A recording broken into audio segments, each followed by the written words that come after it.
First of all, thank you to the college for inviting me. And also thank you to Oxford University Press for bringing me here, and Yetish. And Yetish and I are a team, and he's going to be doing my slides with me. So thank you to both. Yes, I've been working in schools, in your schools here, in Istandbul this week, and also in Izmir. And Yetish thought I should really show you all my bag. This is my story bag. And in my story bag, I've got my story jackets, which I was using only yesterday. Perhaps you'd like to see them as well. 2 jackets. It doesn't look much of a jacket, does it?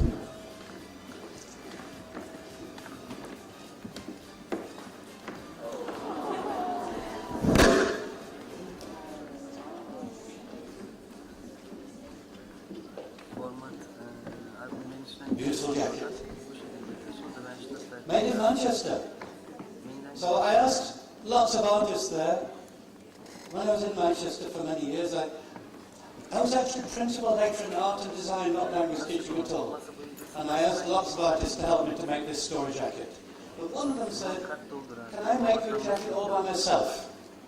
So now I want to show you the jacket that she made.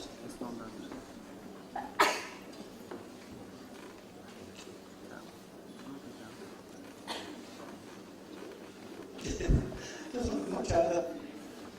Children love this coming out of the jacket.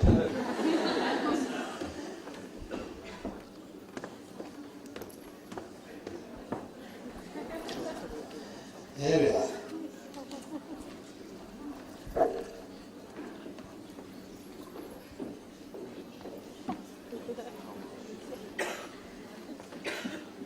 There we are. And perhaps I should put on my story hat as well. Now, what time is it? Oh, 10:20. I haven't given the crocodile its breakfast yet.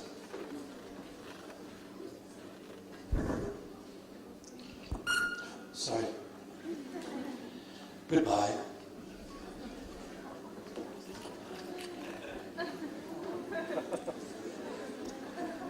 Don't worry too much, because the crocodile doesn't actually eat the little bird. It just sucks it. And that's why he doesn't have any feathers on it. If a crocodile sucked you twice a day, you wouldn't have any feathers on you either. I've got my pet cat with me. It's a very exciting time. Can you hear her? It's a very worrying moment for me, because I think she's going to have babies very, very soon. Oh, yes, could you... Yes, please come, and I think she's going to have babies very soon. I don't know if you've ever done this before, but... Please. Yes.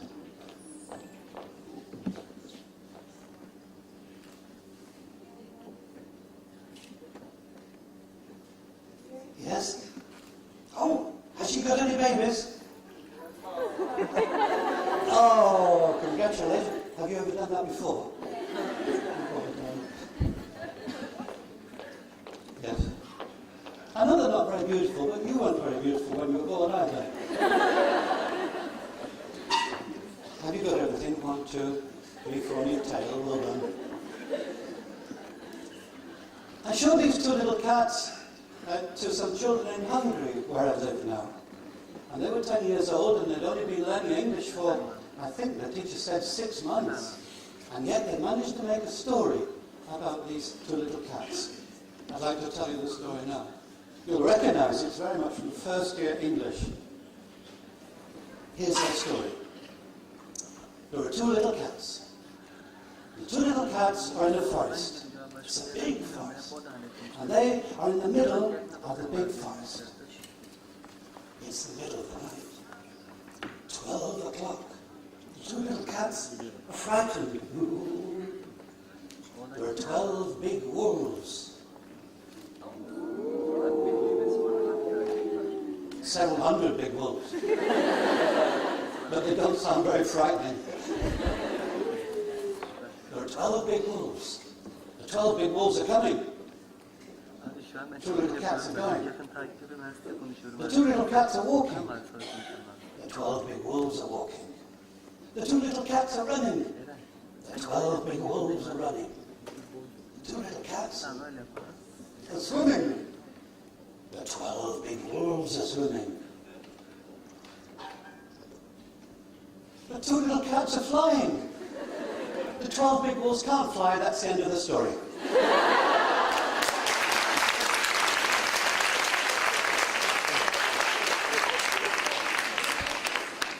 But it's really not my story. I'm so happy to give the story from the children to you.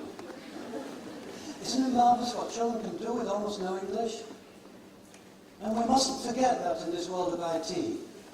Still now, if you give children just a few cardboard boxes, the cardboard boxes become houses and ships and caves and houses and what have you. That is what children are. We mustn't forget that. And they had very little language, but they did what they could with the language they got. They didn't invent the story first in Hungarian and then translate it. They said, what have we got? What can we do with it? Very important. And of course, stories are for children. But what about this?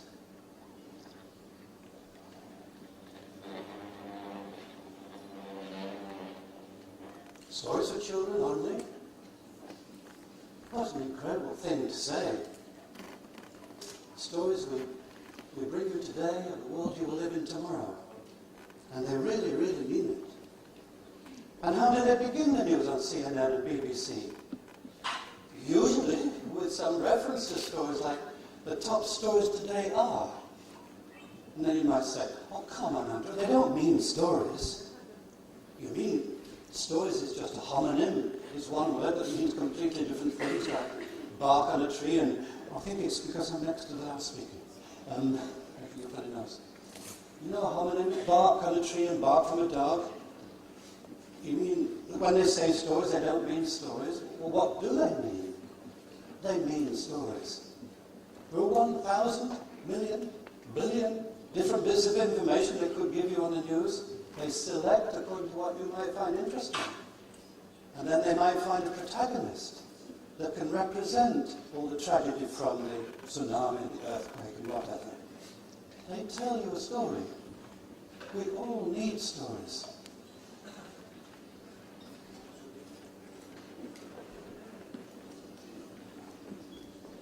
My talk is not mainly about what you can do in the classroom on Monday. I think books are for that. They're full of things. I think a talk is about feelings about the subject. And that's what I'd like to share with you, my feelings about stories and ideas about stories. So that's the first part. Yes, a little bit, number 4 and 5, a little bit about using stories on Monday in the classroom.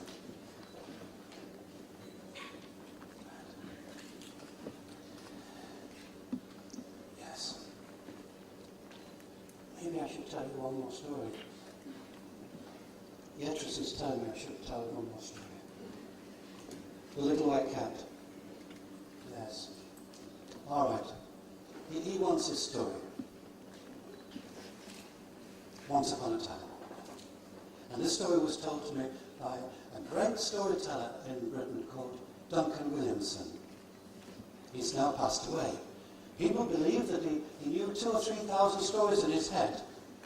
And this is the story that I remember him telling me especially to pass on to children. Once upon a time. Once upon a time, there was a little white cat.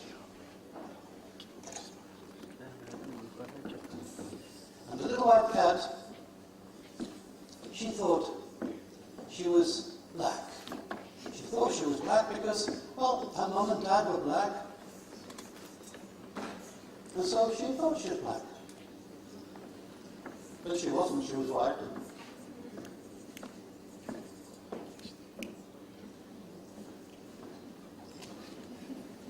She grew older and she grew bigger and older, just like we all do.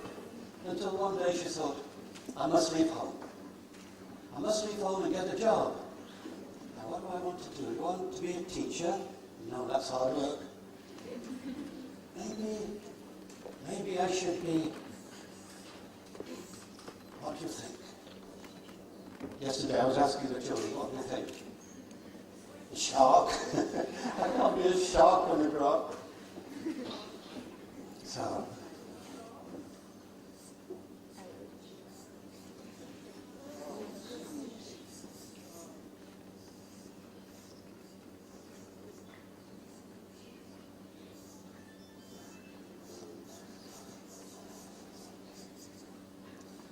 yes, she decided to be a witch's cat.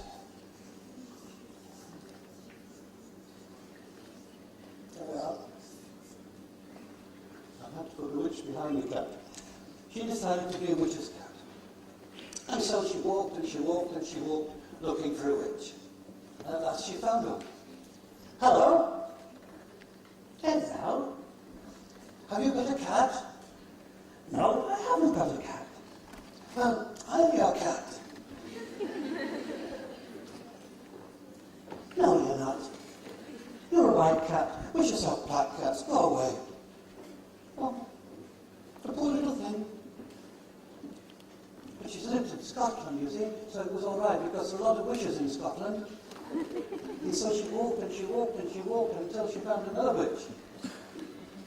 She said, hello? Hello?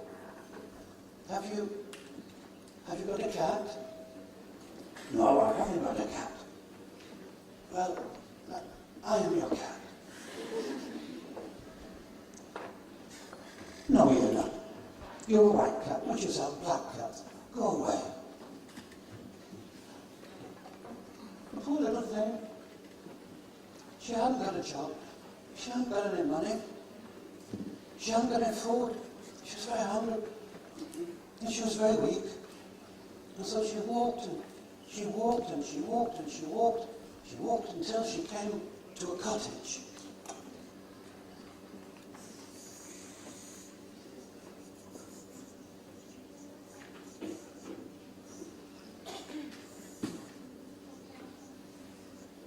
A cottage. Hope it doesn't fall down. A cottage. And sitting at the back of the cottage, there was a chimney sweep. Chimney sweep is a man who cleans the chimneys. And in Britain, the man who cleans the chimneys go into the house with their brush and they push it up the chimney and all the black soot comes out. Well, he'd done his work and he was sitting there, he was having his lunch. And he saw the poor little cat coming on. Oh, you poor little thing. What's wrong with you? I haven't got a job. And I haven't got any money and I haven't got any food. I'm very hungry. Would you like a sandwich? Oh, yes, please. She ate the sandwich and she felt much better. And then she sat between a chimney sweep and a big bag of black soot.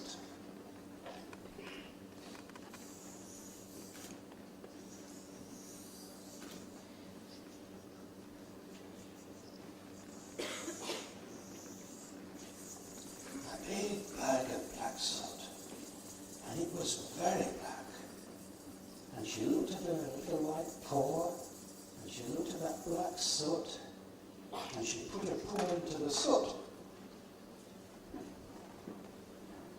It was very black. She put her whole leg into the soot. It was right.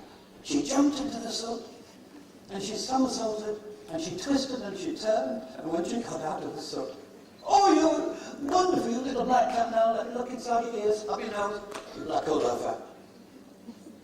Oh, that's good, said the little white cat, the little black cat, because I'm going to be a witch's cat. A witch's cat.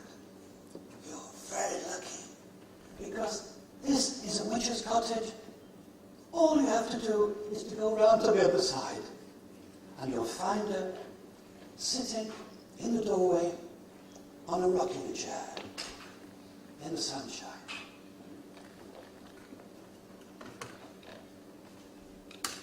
The little white cat went around the cottage and there was the witch, sitting in the rocking chair in the sunshine. Hello? Hello? Have you got a cat? No, I haven't got a cat. Well, I'm your cat. Oh, jump on my knee. The little white cat jumped onto her knee, and the witch stroked her. You're a beautiful little cat. Lovely little cat. What a pity I can't see you, but I'm blind. And I said to my friend Duncan, go on, Duncan, what happens next? He said, no, Andrew, that's the end of the story. But Duncan, it can't be the end of the story. So I went to some children in Manchester, and they told me the end of the story. So this is the end of the story from the children. And the witch loved the little cat and stroked her all afternoon. I stroked her all evening. Stroked her all evening. And she rubbed her eyes. But the soot from the little cat had gone onto her hands. And the soot was from her chimney. And the soot was magic soot. And when she rubbed it into her eyes, she could see again. But then the little cat turned and saw that she could see again. And said, oh, I'm happy. You're going to see again. But you can see now that I'm a white cat. And the witch said, I don't care what colour you are. You can be black or white or spotted. I love you very much. And they lived happily ever after.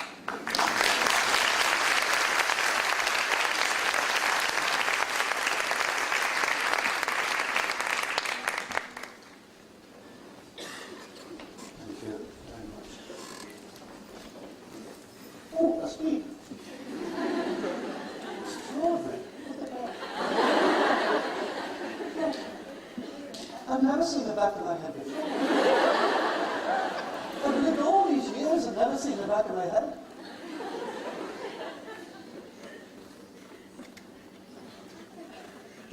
And now I can't see the front of my head. That's it first. No, never mind. And we should get back to our talk, actually.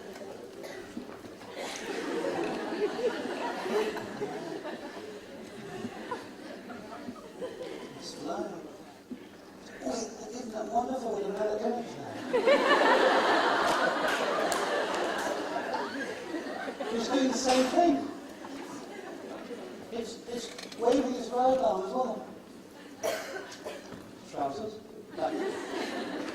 We should get on with the talk, but then I'll just carry on with this until I need my next slide. Oh, there we are. Thank you. The stars. I've asked myself again and again, why do we need stories so much? I know we need stories for fun. I know we, not laugh and so on. And I know we need stories to try out things that we've never tried before. Lots of good reasons for stories. But I keep digging around in my own head. Why do we need stories so much? This is my idea. You decide if it's right for you. I think we need stories because stories are a path of sense to walk on. This is our Milky Way. I understand that there are 2 billion stars in the Milky Way, in our galaxy. And if you were to go beyond our galaxy, there would be more galaxies. So many, many things, it's impossible. And if you try to find refuge in a microscope, it's the same that way. Maybe we need stories because of infinite complexity. Now, this is where mothers come in useful. I think my mum's next. Yes, my mum. I painted this picture of my mum some years ago now. Mums and dads are very useful in life because in complexity they can help you to find something that you understand. And so I remember her as a little boy.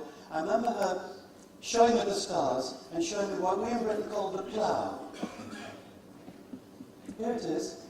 The people from North America, I believe, call this the Big Dipper. It looks like a Big Dipper, like a big ladle to put into the soup, doesn't it? Here's the handle and here's the bowl picking up the soup. But we call it, in Britain, a plough. And here's the hand of the plough and the blade of the plough for the farmer to plough the fields with. So that's what my mother showed me. The pattern is there. But it is an imposed pattern. Is it there? Well, at this point in time, from where we are now, we see this pattern. But that's, for example, that star there, Merak, is 79 light years away from us. And the other one just above is 124. Topia is 124 light years. And a light year is 9.5 trillion kilometres away. I can't cope with this. I can't cope with it at all. My mum gave me this pattern to look at. I cling on to it. It's something I can recognise in that infinity. Just to give you an idea of what other stories can be found in the Northern Hemisphere. The southern fish, the sea monster, the sea goat, the flying horse, the celestial river, the chained maiden, the little horse, the lynx, the crab, the unicorn, the great dog, the plough, the lady in the chair, the king, the hero, the serpent bearer, the kneeling man, the twins, the charioteer, the virgin, the scorpion, the boatman, the little bear, the scales. All of these are named clusters of stars and stories in the Northern Hemisphere. We put there into infinite complexity some kind of sense that we can understand. Yes, what do I mean by stories? Well, I'm a greedy man. I'm going to include all of those. Non-fiction, the news. Let's say the top stories today are all the anecdotes that are told in this school every day about trying to park your car, looting your car. All these are stories. I want to show you those ways in which I've been made. And because we're fellow human beings, you will have your versions of this, every one of you. So my family. Just one story from my family, one of millions it must be. In 1942, not 1842, in 1942 I was 5 years old. And it's the middle of the Second World War.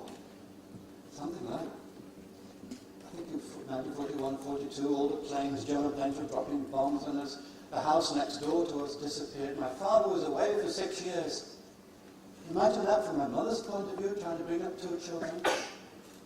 And yet in the middle of that war, when we spent many of the nights in an air raid shelter, when I held up my little car, which didn't work anymore, and I said, "Mom, can we mend it in the shop?" And she turned it over and said, "Made in Germany." And she said,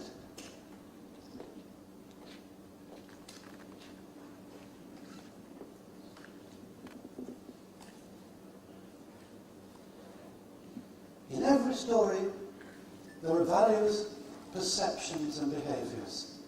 And every one of those make us who we are. You have your equivalent to this.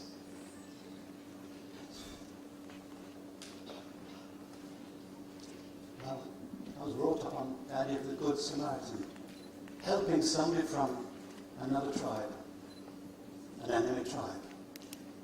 Next. And, well, let me ask you, who said, "I'm going outside, I might be some time"? Anybody know? It'd be wonderful if Turkish people knew. I can't see you very well because of the light. Anybody know? Or do I have to go to my English? I'm sure my English colleagues here know. Then. Not Shackleton, it's the other one. Not Shackleton, but the other one. Captain Oates. Captain Oates was on the big Scott expedition to the South Pole. They actually got to the South Pole. They got there 2 weeks too late. On the South Pole was pinned a note which said, "We got here first," from Edmondson, the Norwegian. As they turned around to come back, the blizzard started. It was deadly cold. And Oates here was sick. He was ill. He couldn't go as fast as the others, and he knew that he was slowing them down, and he knew that they could all die because of him. And so one night, he left the tent and said, "I'm going outside. I might be some time." He went out to die. He did. And I was brought up partly on that story. That is partly who I am. And also having been a little boy during the First World War, I was brought up on the idea of our Spitfires, as they're called, fighting the German planes. And I was brought up on the idea that when these Spitfires came down to be refueled, they were often full of bullet holes. The pilots were often injured, even had bullets in them, blood pouring out of the head. And then the mechanic would say to the pilot, "How was it, sir?" And the pilot would reply, "A bit of a bumpy ride." But for better or for worse, I've been brought up. Part of me is that story. All of you have similar stories. I believe, isn't there, in your culture, your history, there's something about a man who tried to pick up a cannonball. Tried to pick up a cannonball. It was incredibly heavy, but he did it for the country. Is that right? That's how we're made. These are stones from my foundations. If I'm a building, and these are my foundation stones, and you have yours. My goodness me, when we give stories to children, we're making them, not just passing time. And if you take a story which you say, "But Andrew, this is not too serious," then that is a value in itself. And certainly so-called cute stories are a value in themselves. Bringing up the children to believe that cuteness is a value which has worth, which will help them to sort out life. My goodness, are we in a responsible position? We're making them, brick by brick, together with other people, and together with our own choice, of course. This is big business. Stories are not just for passing the time. Now, I'm going to just touch on it for a moment. Non-verbal storytelling. It's bigger problems than verbal storytelling. Non-verbal. What did the designer intend with the letter M there? I wish this were a workshop and we could be brainstorming this, but do you mind if I just summarise what I guess? He wanted a big informal M, so you feel at home. You don't need to worry about being too polite and so on. You go in and you have a good meal, yellow colour, bright yellow, honest, healthy, and all the rest of it. I think that's, and rounded, no angularity. He's telling us a story through typography. Everything here for me is storytelling. Every single thing. The ties we wear, the glasses we wear, the cars we drive, our haircuts, everything is storytelling. There's nothing that isn't. And Rolls-Royce, what a contrast. Letters, yes, but the language arts, the non-verbal language arts, going with words, mean that we never receive words as solo instruments. They're always as part of a duet, always part of chamber music, always part of orchestration. You cannot experience a word unless it's spoken. And the moment it's spoken, your voice is the other language art which is going with it. And if it's written, the typographical arts and the graphic arts. Gosh, next case. You won't be able to read this, all of it, because of time. Just have a look through and tell me, if you can, who wrote it and for whom.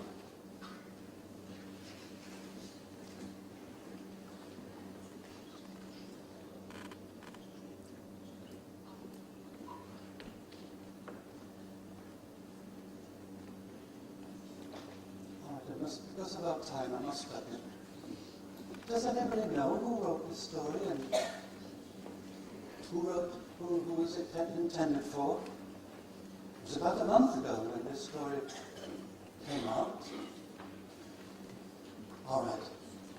Very important for me to show you this slide because this is a school and you're concerned with children. You might well think the story is only for children. What about CNN? But this is just a taste from the world of big business. Nokia. Nokia, as a company, is still the biggest producer, I believe, of telephones, mobile phones. But 2 or 3 years ago, Apple began to take over the top of the market. And Chinese producers took over the bottom of the market. In the last 3 years, they've lost 25% of their business. In desperation, they got a new CEO, Chief Executive Officer, from Microsoft, called Steve Elon. And he decided he would have to tell all the Nokia employees there would have to be big changes. What would you do if you were responsible for a big business like that? Or if you think of business people, what do you think they would do? I mean, what I would think would be, well, I would send a memo out and it would give all the facts and figures and maybe some graphs to show the fall, the decline of profits. Doesn't that seem reasonable? What this top businessman did, he chose to tell them a story. This is the first page of a 6-page document, which I found in the Wall Street Journal on the very day it was sent out to all the employees. He chose to tell them a story. Business people know that facts and figures are for the head. If you want to move people, you must tell them stories. And do we have to have one or the other? If we have 2 legs, why hop? So business people are using facts and figures and very, very much using stories. I know you're not teaching business people. I am at the moment in Hungary where I live. I've got bankers. Let me give you one story just a quick story, to show you how I'm using stories with bankers. In February the 5th, Wolverhampton Wanderers, bottom of the Premier League football team, went to play Manchester United, the top of the Premier League. They hadn't lost a match, I think it was 22 matches. Wolverhampton Wanderers won 2-1. It's amazing. And so I said to one of my bankers, who has 123 branches he's responsible for, I said, could you use the story of that football match? And he said, yes, I'm going to use it this week. Because this week we've got our quarterly meeting. I meet the 123 branch managers, and they're given all their performance ratings on a range from 1 to 10. And every time I do this, I'm depressed, because the ones who always get 10 are so complacent. We always get 10. And the ones who always get 3 or 4 go out feeling terrible. So this time I'm going to give them out their results, and then I'm going to tell them the story of Wolverhampton Wanderers and Manchester United, and I'm going to say simply, think about it. And so he did that, and he came back the following week for his time with me, and he was so pleased with himself, because he said a lot of these managers had been phoning him and saying, got it. If we're top, we mustn't be complacent, and if we're low down, it's worth really trying. I climbed out into the world of story, and that's business, and that's what he chose to use himself. And that's enough. Just one more thing from organizations. And I think we all share this knowledge that our young people, we old people, you're not quite as old as me, but we old people and our young people are all changing as people. Our stories are changing because of the internet. Until 10, 15 years ago, we were largely being made from the stories of our culture and our geographical location. And now our teenagers go onto the internet. I have 2 teenagers at home, a 14-year-old and a 16-year-old, so I really know this. They can go to the world. They can go into areas where there are stories being shared, values, perceptions, and behaviors, which are some of which I really don't like at all. Very, very hard. Our children are slowly becoming international as well as national. My 2 children being brought up in Hungary, so they're Hungarian girls. At the same time, they have internet friends all over the world. My Alexandra, who is 14, she has her own website, and there are people coming to it from all over the world. That's something we're all concerned about. Values, perceptions, and behaviors. But you know that I'm saying something you know, but I'm claiming it as a story man. This is part of my world as well.